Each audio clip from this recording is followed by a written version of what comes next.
Well, good morning as we're sitting here at LTV on this beautiful morning, October 28th, year 2024, here with the Hello Hello show that's been on the air since 1980.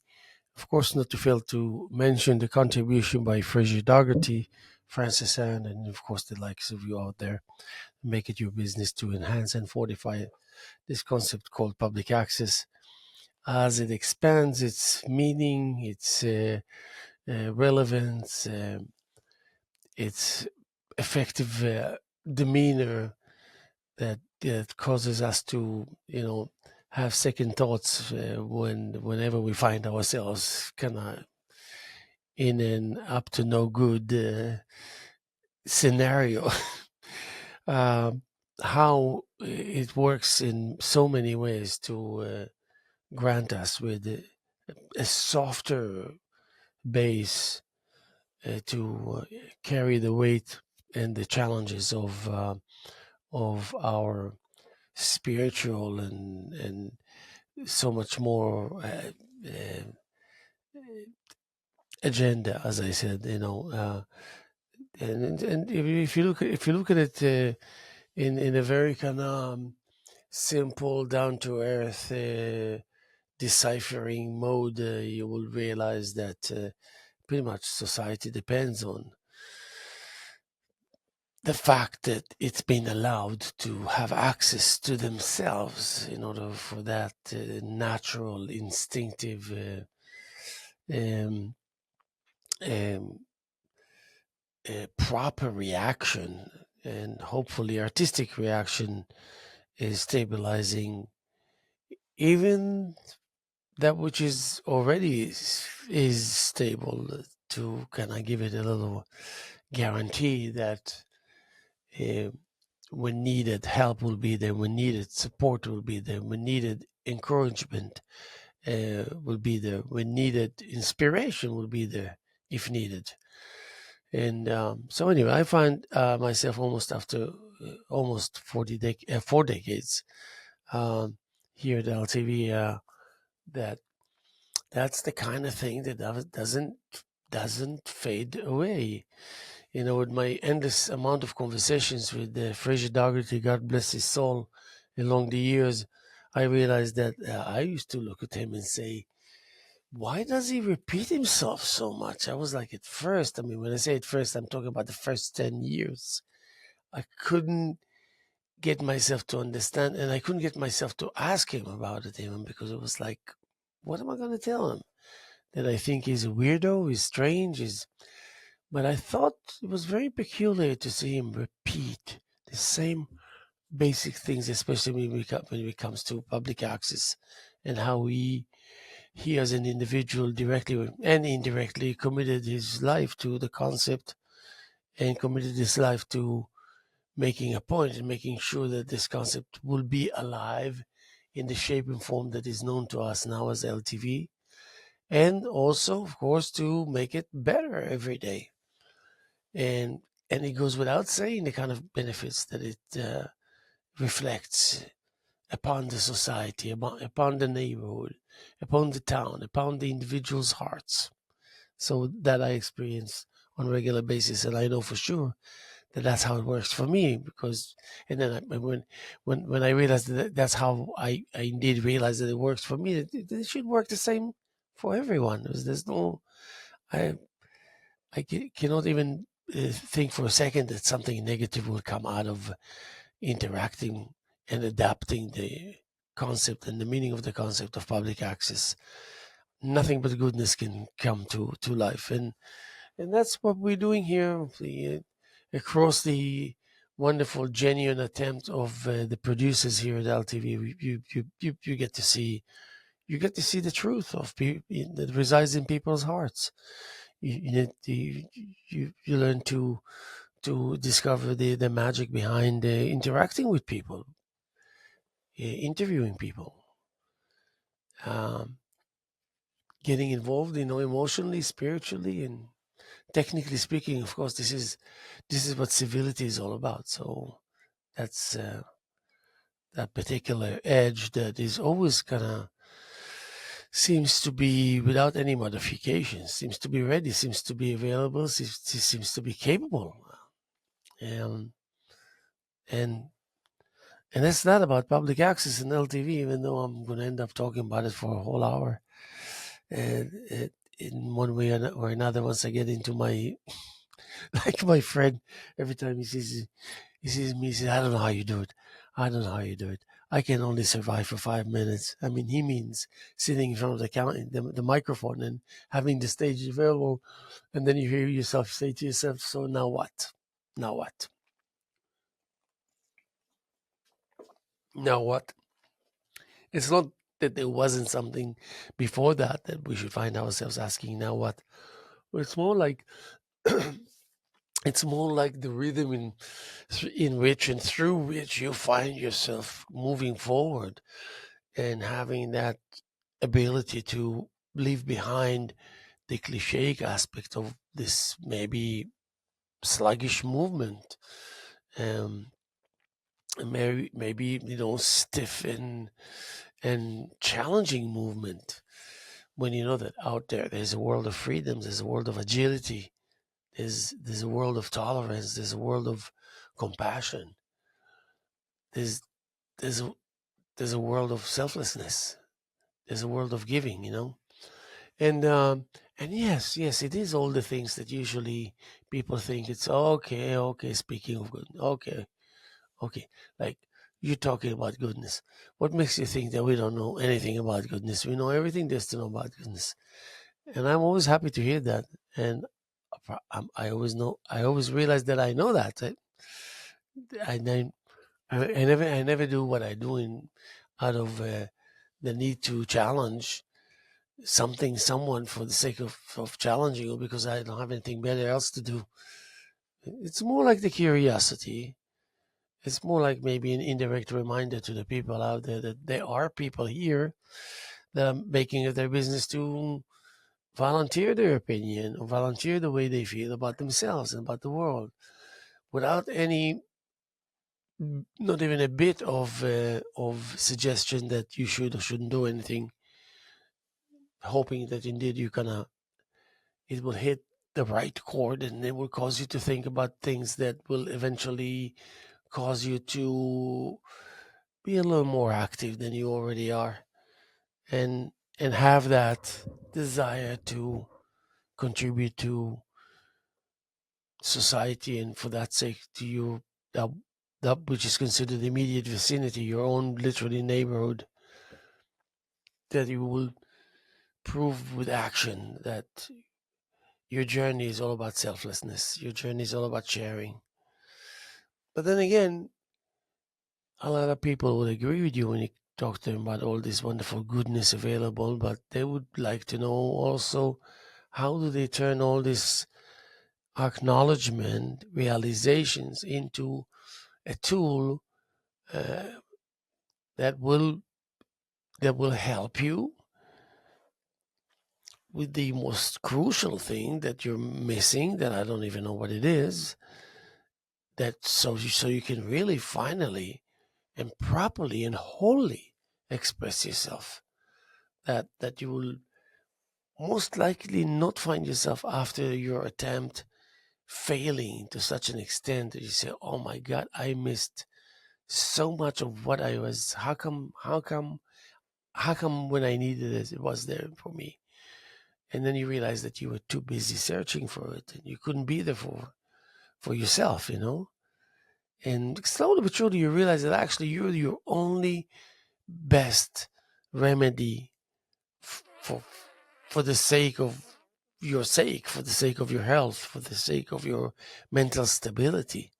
You know, you enough, you alone, is enough to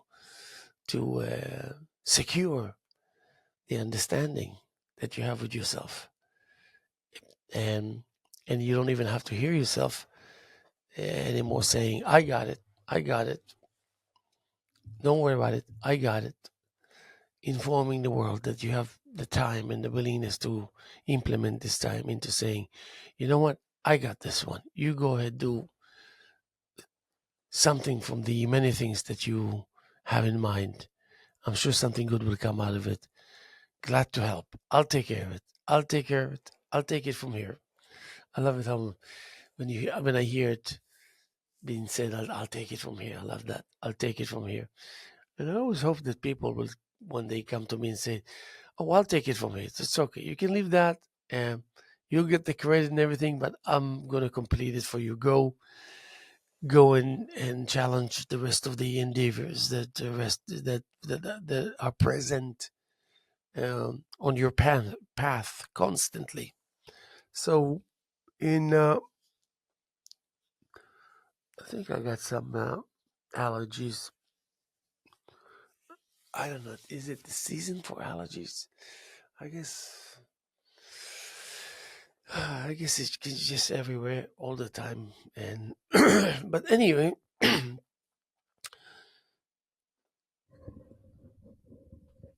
when I think about the hundreds of thousands, if not millions, of artists around the world, I mean, if you know me, you know by now that I think we're all artists. I mean, there's no question about it. I'm talking more about the hands-on artists, those that, are, as we speak, create and paint and and and show their work and interact and share and share and share and work hard and struggle with the whole idea of composition and color scenario. Struggle with the whole idea of erecting a new family onto the surface. And struggling with the idea of how much is needed to sustain our achievements, because we are aware of our achievements and we're proud of ourselves, but we also are scared because if you don't live up to a certain kind of level of intensity, eh, things are taken away from you. If only to feed that reality and make sure they have its basic things in order to um, to still stick around and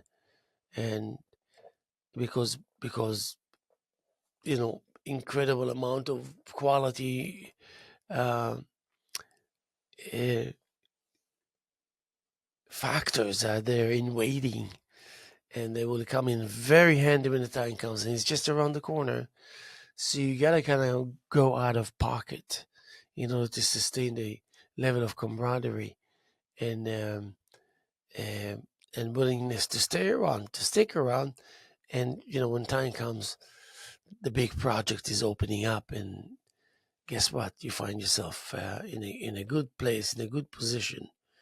Uh, Apropos guaranteeing yourself that you will have the opportunity to speak your word and to contribute and to donate and to maybe volunteer information and experience and whatnot, and so much more that you will get to find out as you will be kind of reading and dealing and getting through whatever it is that the journey has to offer to us. So the specificness, the specificity, or whatever, I can't find the right word of that which I kind of described to you as for in at the end of the day, we want to, at least I personally would like to look back and say, where is it that I use my time and energy properly and appropriately, and and and that I can call it and consider it as good choice and a maybe um, to feel good about the fact that it looks like we can continue from here in the intended and planned uh, scenario configuration that ahead of time was already put in place and accepted as the right thing to do. So that specificness, that pinpointed potential and plus already established um, grid is so pleasing to watch, so pleasing to feel that you own a part of it, that you can literally summon it. You can never overwhelm it or rule it, or uh, but you can understand its nature and immensely enjoy its its present grid, its present uh, composition for that sake. Uh, that specificity is those brushstrokes in the studio. If you think I, as an artist, go to my studio and all of my time spent there will be, let's see what happens, doesn't exist. Or that, I guess it's all about trial and error. And maybe it took longer than I thought it would. And altogether, I think, do I need to really even go there? Do I need to really even go there? Do I need to really go there? And then, do I really need to go there? Then I get the answer. No, you don't. So therefore, I don't. But then you find yourself there and you say, there must have been a, a good reason to find myself indeed back to this outfit that I kicked and shaked away and uh, and created that desired distance to secure myself from anything that will be able potentially to slow me down.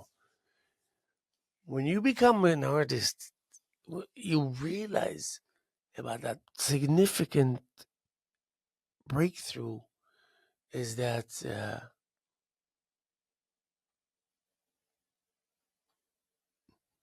you have to be able to document your achievements as soon as you achieve them, as soon as possible. I'm not going to offer you an explanation of why I think this way, but it's you're better off, kind of, and have in mind instantly that this is something you would like to use also in the future. How can you use it now that as you need to use it without the doubt and the fear that this is going to take everything you got in order to establish, and then you will never be able to reenact or trace back to where you can get a refill of that remedy or secret um, mix. It's just one of those things that when it's gone forever. But you don't like the idea of not of gone forever because you want to be able to, as an artist, you already know that about yourselves. That you want to, if you have certain capabilities, if you have capabilities the way that they are, you have to make sure you use it. You put it to use separately, individually, and then as it becomes more and more sophisticated in ways that you can only find out and you cannot even anticipate what they are. But there's a role, there's room, there's need for people like you, and you're going to be used. You're going to be put to work. Your concept is going to be positioned as a point of reference for beginners. Uh, your attitude is going to be a whole package of artistic, um, theatrical, uh, that can become instantly available to those who did achieved enough to find themselves so close to the territory that you are replenishing and responsible to supply its needs in order to, technically speaking, before you deal with these issues that close to your heart, you're actually worried about the infrastructure, about the integrity of the materials used, the longevity of this matter.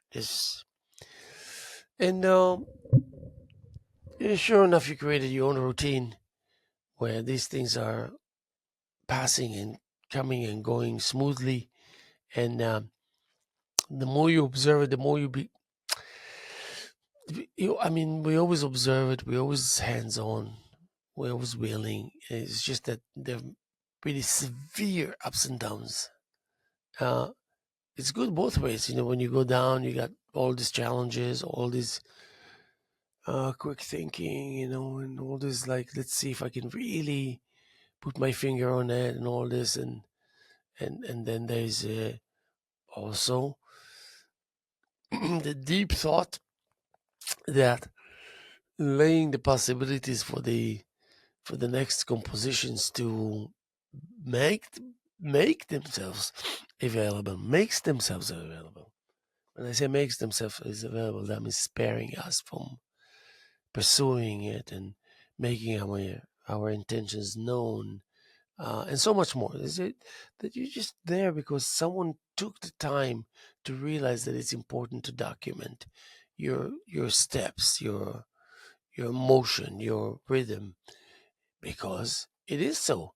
Because you take one look at people's work and you get to say whether it means anything to you or not, whether you like the idea of getting to know maybe a little better and more, and therefore put more time, and then indeed realize that your choices were the right ones, and now you begin to benefit, and now you're kind of a master of some kind, of some sort, where you can really do things. You can really use that which you put your trust in and when you before you stepped back, and you stepped back and you stepped long enough and then some, before you showed your face again, before you said, okay, I need to see if I was right. I need to see that if I was right, and when I see that that was right, that indeed I would be able to implement it,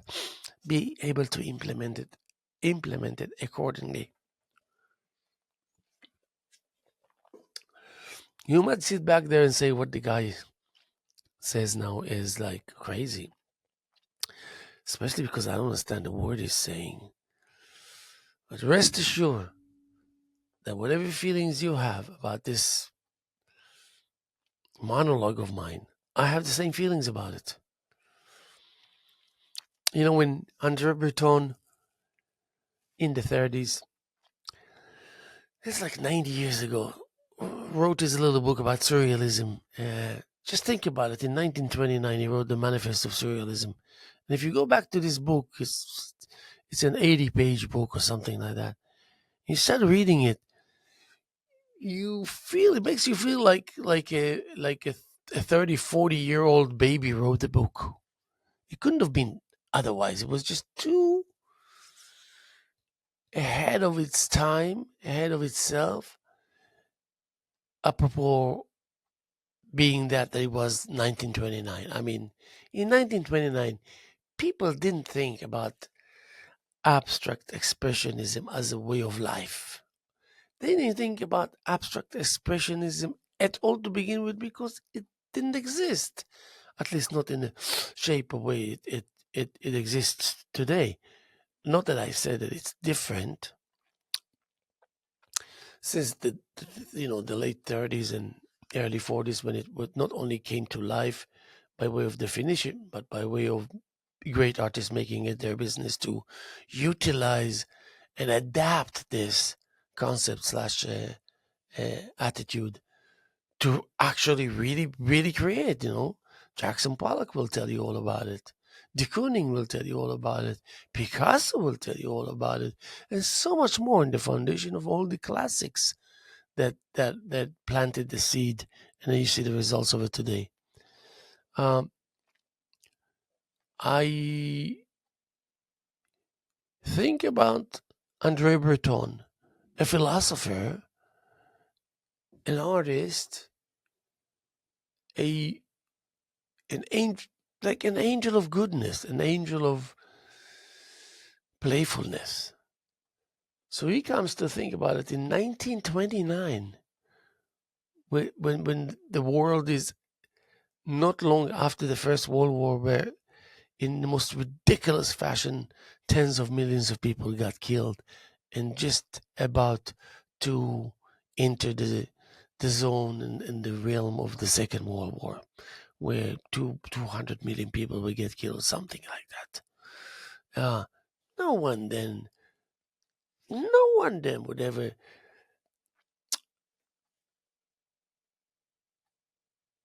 be able to even begin to think that, first of all, it's important to speak about that which you will be just by wanting to create a painting can bypass so many ingredients that were there part of the centuries. and literally abandon them and make that immediate space and immediate surface in front of you completely available, being completely at your disposal. And you just like indulge in knowing that you can do exactly, absolutely everything that you want, everything that you desire, everything that you choose to think and believe that it's important. You can literally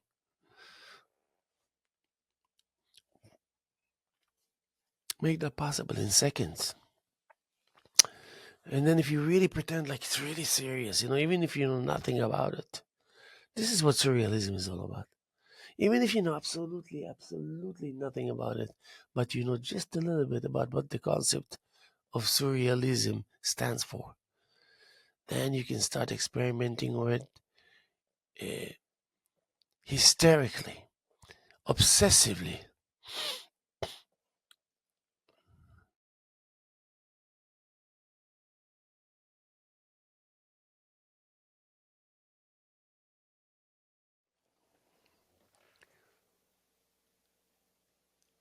Like kind of endlessly,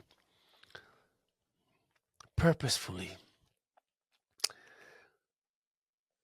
And you can create something exactly out of nothing.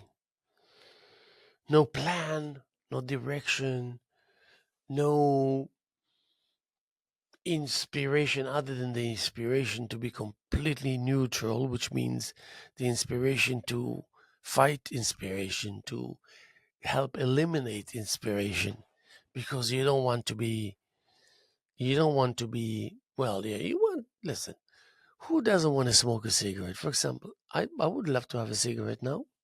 Um, if I could smoke now, well, health wise, or technically speaking, there was like a pack of cigarettes here and an ashtray here and matches here, I would pick up this cigarette and light it and smoke it and enjoy it to no end.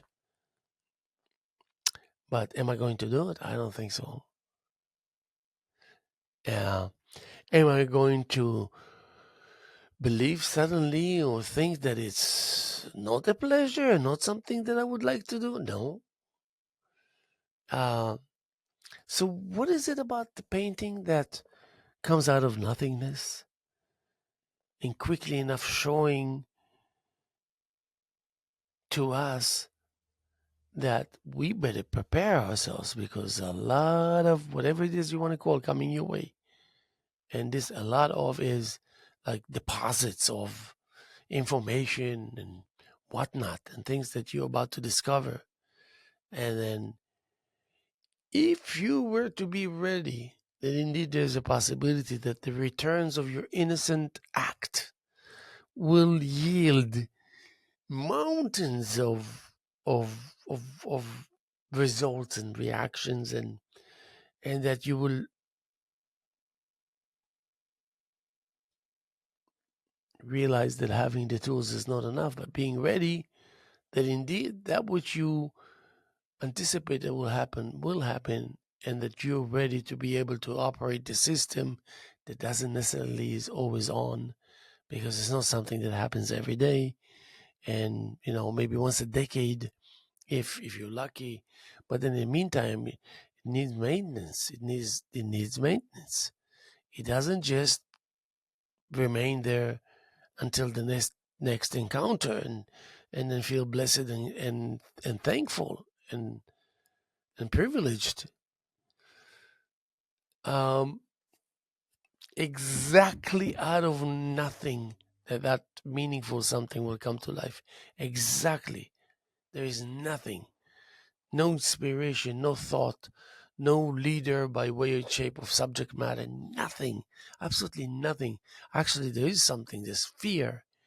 And when there's fear, you wanna be able to maybe try to not to think about it as and consider it as if it's because it's not absolutely nothing, it cannot exist. So therefore, it's just a fraction of my mind. But deep inside you, you know the truth. The truth is that it's always there. The truth is that you want to make believe because you love peace and you love joy and you love freedom. You love the idea of mobility.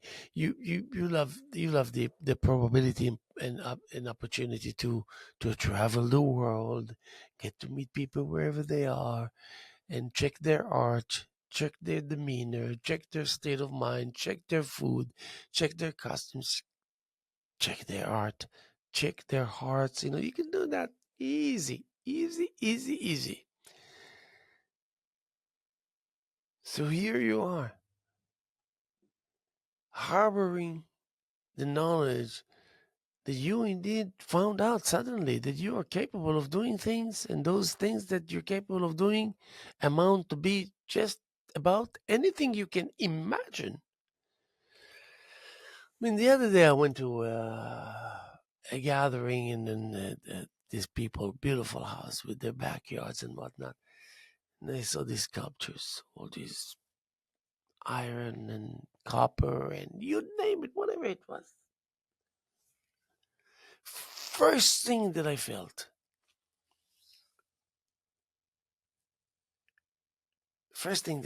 is I can do this, first of all.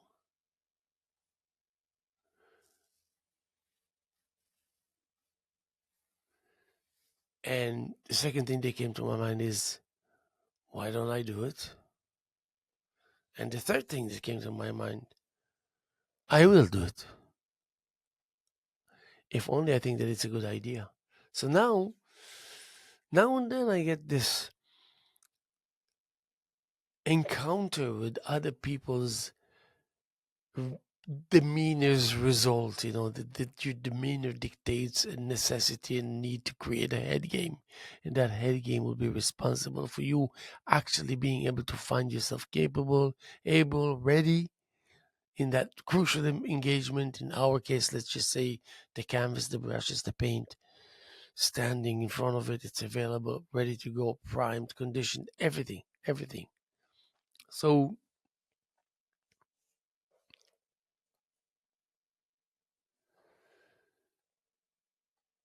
nothingness rule,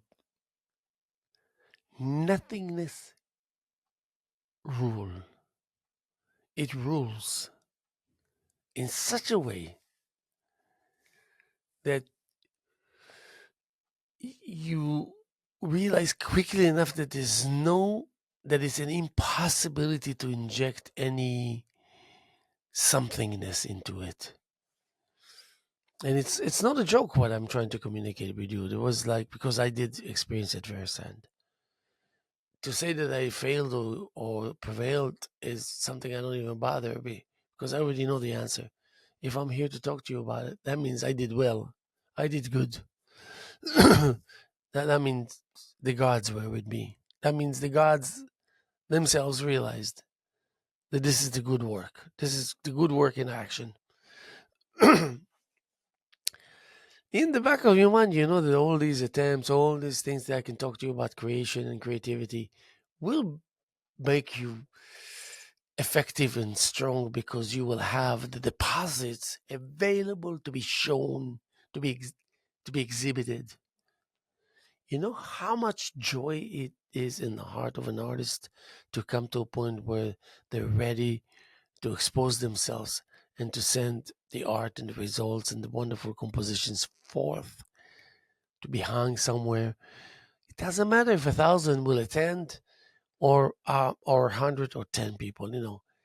Just sending it to become a part with the universe, and it's awesome feeling, awesome feeling, because nature will never deprive you from either feeling so good about yourself or from uh, being acknowledged and acknowledging yourself that you're doing the good work, and this shouldn't be taken as a given, because most people out there stand no chance. And again, not because they're not capable, of course. My first statement will be, we're all artists, unconditional, and therefore you and you and you and you and you and you and you and you and you, you're all capable. Oh, now get at it. Go at it. And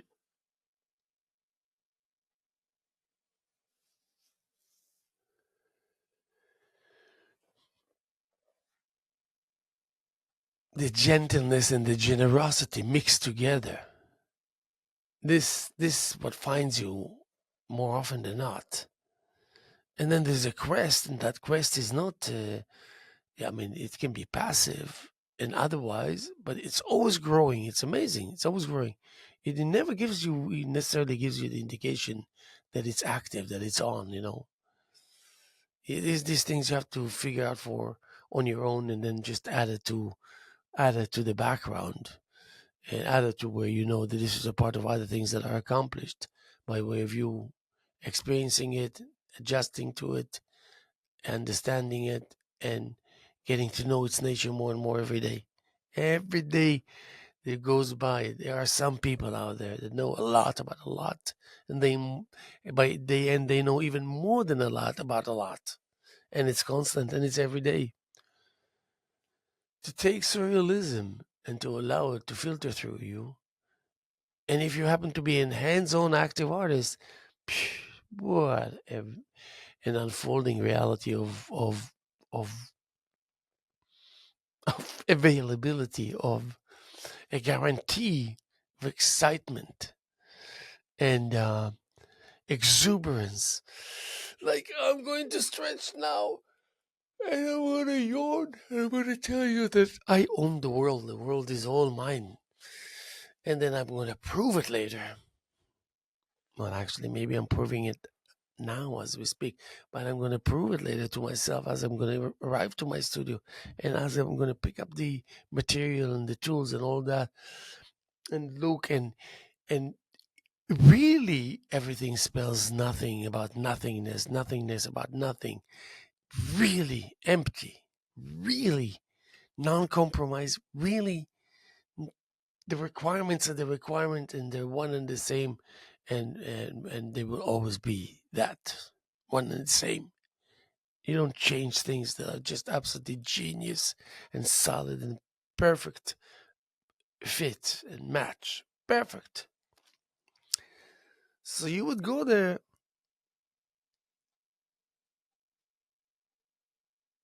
and find yourself already waiting for you impatiently.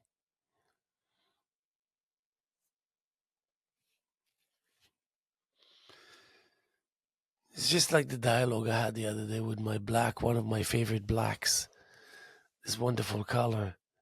And so there is the discussion, you believe it or not, where if you're taking it from here, then where you're going to take it to. And when you arrive to the two that you have taking it from here, it becomes another here that kind of creates a 180 kind of loop and finding itself ready in the same token, the same fashion, the same level of intensity, just exactly the opposite direction from where it just came from a minute ago. And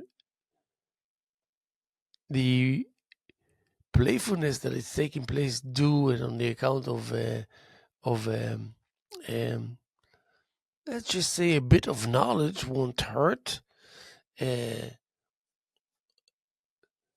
um, on the basis of not only knowing yourself but understanding what progress produces, what progress suggests, what kind of an achievement by way of depositing the gains of the day and looking at the numbers, and the numbers instantly will show you uh,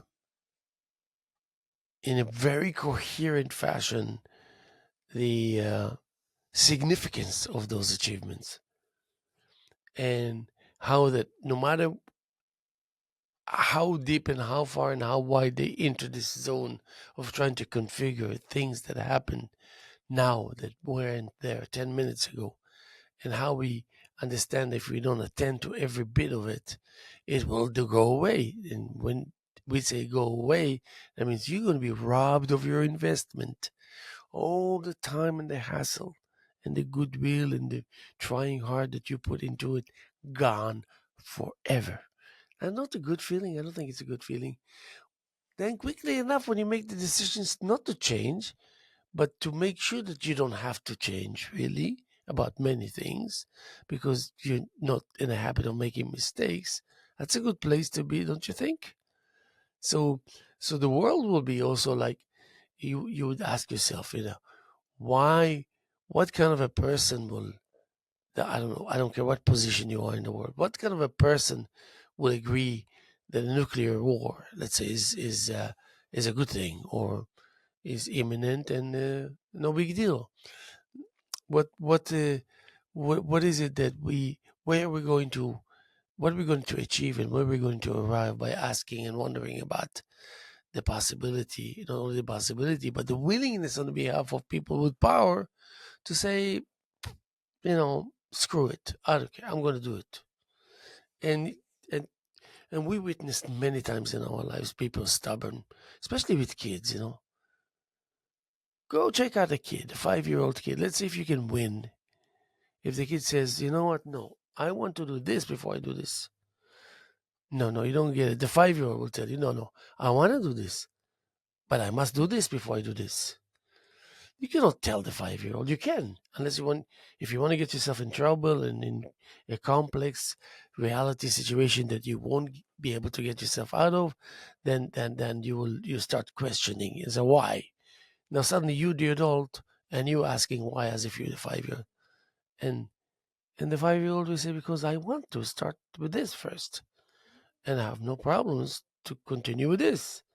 Or if you want me to say, I'll start with this, and then when I'm done with this, then I will start with this, with that, whatever.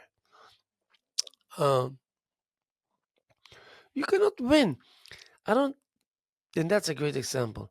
I don't, I don't care who you think you are, but you cannot win a 5-year-old, a 4-year-old, anything, any discussion, any concerning anything in the world.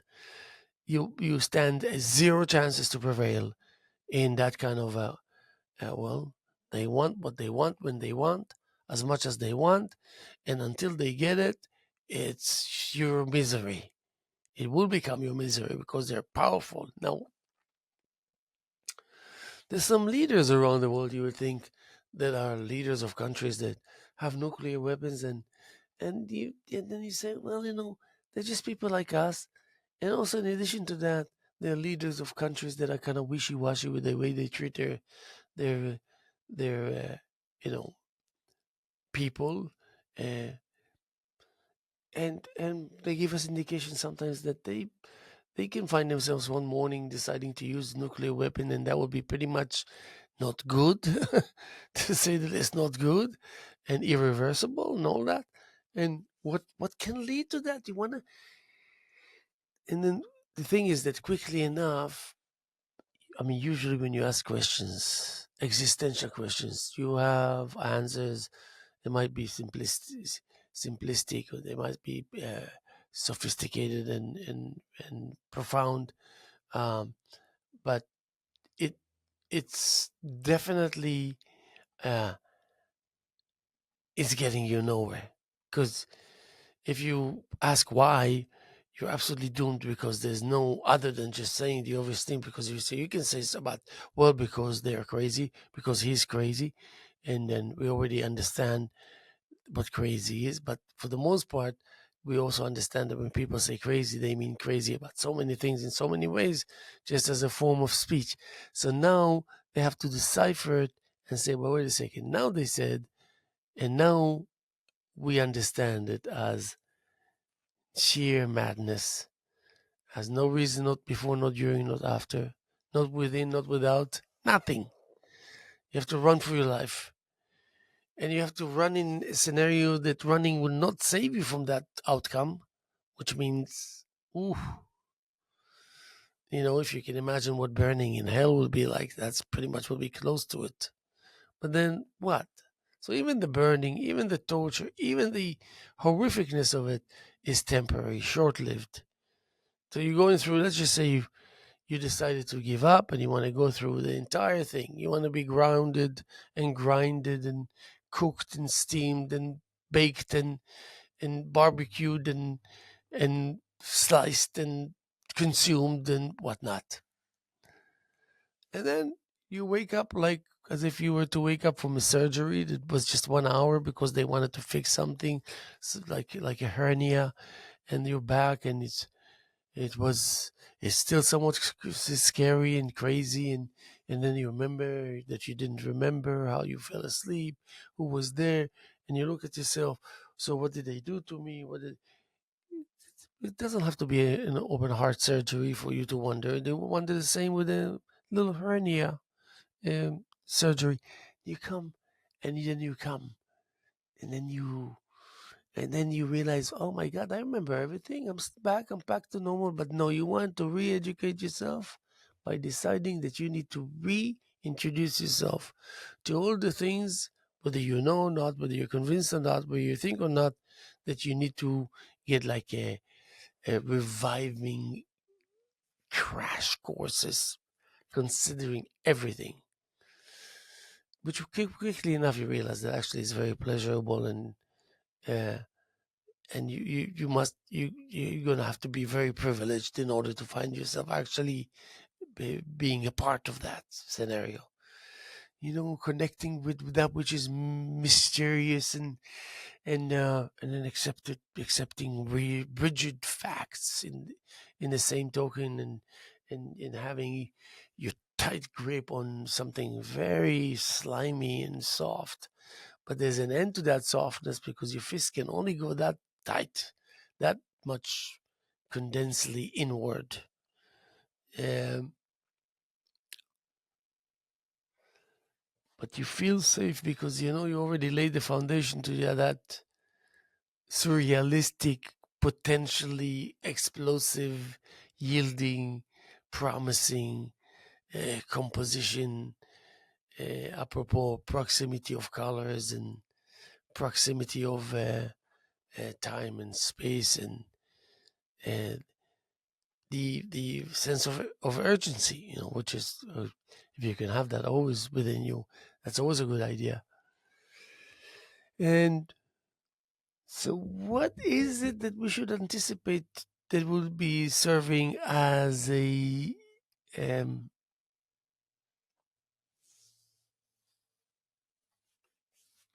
expanding nothingness?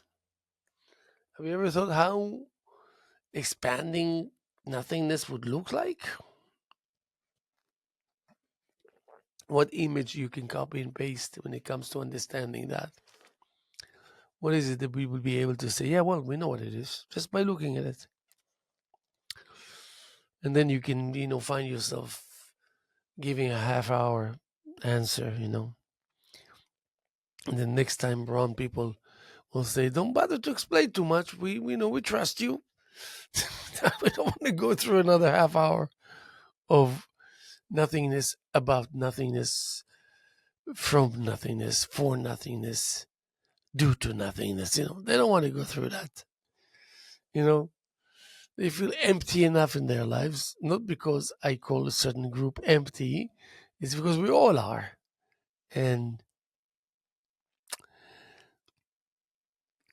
yes, well, I guess if you are the type that know that you're going to put the time to dig in deep and try and decipher and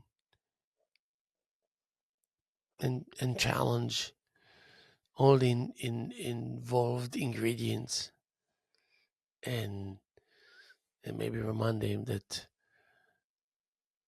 lunch is for free, but there's no free lunch, if you know what I mean. No free lunch while lunch is for free. And there will be many indications that you should count your blessings. And I trust that you will acknowledge that indeed that's the case. And then you make the necessary changes and adaptions, and simply and strictly believing in yourself, because believing in yourselves spells the durability of the unique structure that we as a fabric of a community put together half of which was incoherently, and half of it was very intentional. And we don't let anyone or anything bother us because we know our journey is right, our way is right, our thought is right, our willingness is right, our values are right, our way of implementation is right. Everything is right. Okay, introduce me to all these that can tell me that it's otherwise, which is fine, you know. You can come to me with the worst news in the world. I can already tell you, you know what? Thank you for your willingness to communicate with me. And I already got what you're trying to say. And he said, well, I didn't even open my mouth. I said, thank God. I don't need you to do that. I can relate. How about I'll tell you, I'll be praying for you? How about I tell you, my phone is always open. Call me. I will always pick up. If you want to talk, I will talk. And so much more. And you don't need to be able to say, okay, I accept it as an accomplished thing while I'm actually continuing the routine of my present uninterrupted, even though I'm not interrupting anything because for the most part my calendar is very vacant, very available. Even though you know that that's not correct, that's not the truth. But you can twist the truth now and then when you're like want to use humor and want to uplift people's demeanor and all this, and then you put everything back the way it was. Reduction for the sake of expansion.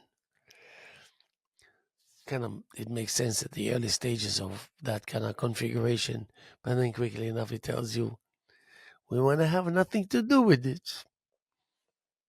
I love, I love, I love how it sounds. We want to have nothing to do with it. The think someone stole my glasses here. Let me see.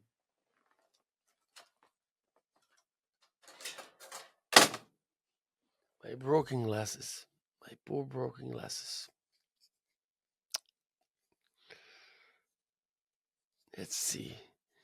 It's not what I'm going to see clearer, it's what I'm not going to be able to see at all.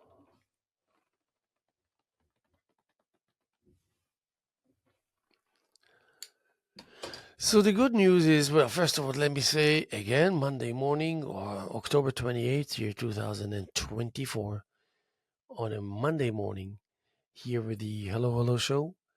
Um, and as we're continuing with the tradition of public access, we're continuing with the tradition of this particular show that has been on the air for about 40 years, since 1944 years, since 1980.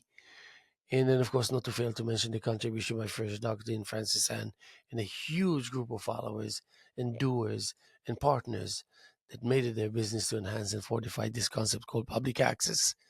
We have here ongoing art exhibitions as we had for the last 27, 28 years. This particular cycle is with Micah Marder. Wonderful work by him through the second week of November, November 15th or 16th, something like that. And then we're coming back with a wonderful exhibition of 5 major artists. I can't wait to tell you all the information, but just want you to be aware that indeed uh, we are very active artistically, and we're very active in terms of music and theater and so much more by way of performances, by way of production of shows, by producers. It's an ongoing 24/7. Believe me, awesome. So we love it, and it's what speaks on the behalf of our community to indeed show us and convince us to look at the bright side of it, because there's plenty of it. So again, looking at the opportunity to decipher the clusteredness of sophistication in order to reach a level of a coherent description of what emptiness and nothingness is all about. And then when you approach the canvas, even the wideness of it becomes too much, meaning too crowded already. If you come with the attitude of trying to, to kind of to accept that ability to bring to life something out of nothing, and that it's really realistically effective and viable. And there's no way that we can go through that without thinking some good things about ourselves and being proud of ourselves, which is not a bad idea. If you can really give yourself a few minutes a day to examine your your creations, your creativity, and all that, you will give yourself a credit. You know, you will be kind to yourself, and you will be doing things for yourself. As you would need, you would become aware of the fact that you're needed, and your energy is needed, your strength is needed, because you're doing so much, and because you contribute so much, and because it's so important. And the community as a whole will make it this business to aid you and to be there for you and to make you aware and to notify you that the community stands behind you. The community needs you. And the community needs your services as far as maybe discovering for other people and for the sake of other people's artistic demeanor, uh, a place in the journey of creativity, the journey of writing poems, the journey of playing music, the journey the of uh, painting paintings. That journey is one of a kind. Um, that journey is second to none, and we have it, and it's at our disposal, and we can utilize it. We can make it happen. We are making it happening, and we make it happen while we make so many other things happen, because that's who we are. And no one can come to me and intimidate me, even by introducing material that I have no clue about, nothing about what its nature and what it stands for, because I can always throw my sharp throwing knife right to where it doesn't hurt anyone, but still it gives that preciseness of, wow, how did you do that? And then when you did that, it becomes so quickly so irrelevant. You remove the knife, you put it in the pouch, and you pick up a spatula and the paint and here and there, and you look at it and you pretend like you just kind of you're beginning to own the entire heritage of mother nature, of planet earth, of all the billions and billions of people who were born and died, and you owned everything. You're the master of everything. You're like responsible for, and nothing, if everything goes by what you say yes or no about this. It's just as a matter of fact, the entire planet, the entire heritage of mankind is only you. It's all about you. And then you paint, and then there's a beginning and a middle and an end, and then you continue to paint. Then you see how lovely it is, how soothing, how rewarding. And then you suddenly remember, because yes, you remember that you're actually a good artist, that you're actually an artist, and then you're a good artist, thoughtful and pleasing, capable. Wow, the last painting I saw of yours was very impressive. Thank you. Wow. Wish I could afford it, but anyway, you you have a say, and you're doing something about it, and we all benefit from it. And I want to thank you, all of you out there, that actually you put your action where your mouth is, and you find yourself willing, sensitive, thoughtful, philosophical, smart, wise, everything, kind, good. And we know that about you, and that's why we love you so much. Therefore, I say we're going to be here tomorrow as much as we were here yesterday and as much as we're here this morning, October 28th, year 2024, here with the Hello Show. God bless. And my name is Haim Mizrahi. We'll see you soon.